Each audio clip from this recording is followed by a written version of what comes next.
बेंगलुरु के डीजे हल्ली और केजे हल्ली में हुए तशद्दुद के वाक़े पर सदा इत्तेहाद की अहम मीटिंग मुनक़्क़िद हुई। तशद्दुद में गिरफ्तार किए गए 250 से ज़ायद अफराद के घरों को पहुँचकर मदद फराहम करने का फ़ैसला लिया गया। मुतासरा ख़ानदानों में राशन तकसीम करने, माली मदद और कानूनी मदद फराहम करने के लिए अलग अलग टीमें तश्कील देने का फ़ैसला लिया गया। इस मौके पर हुकूमत से मुतालबा किया गया कि पुलिस फायरिंग में हलाक हुए नौजवानों के घर वालों को मुआवजा दिया जाए। सदा इत्तेहाद के इस इजलास में मुख्तलिफ मसलकों और मिली तंजीमों के नुमाइंदों ने शिरकत की।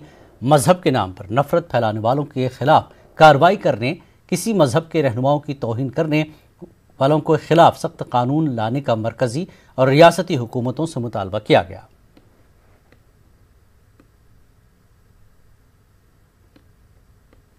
हमारी एक जमात तरतीब दी गई है कि हमारे जमात के अफराद इंशाअल्लाह जो इससे मुतासिर हुए हैं उनके घर पहुंचेंगे और उनके घर पहुंचकर दिलासा भी देंगे और उनके लिए जो कुछ किया जा सकता है सदा इत्तेहाद की तरफ से इंशाअल्लाह सदा इत्तेहाद मुकम्मल तौर पर उस काम को अंजाम देगा। किसी मकसद के ये तंजीम बनी है, ये सिर्फ अल्लाह उसके रसूल को राज़ी करने की तंजीम है।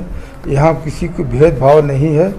अब तक 10 साल में तमाम मसलक, तमाम मजहब के लोगों को साथ में लेकर चलने वाली तंजीम है। ये अभी जो केजे हल्ली में फसादात हुआ है उसका एक टीम बना के वो टीम जाके हर एक घर को जाके उधर उनका हालात, उनका मुश्किलात क्या है उसका इंशाअल्लाह वो टीम एक अच्छा रिपोर्ट देंगे। वो रिपोर्ट का ऊपर इंशाअल्लाह सदा इत्तेहाद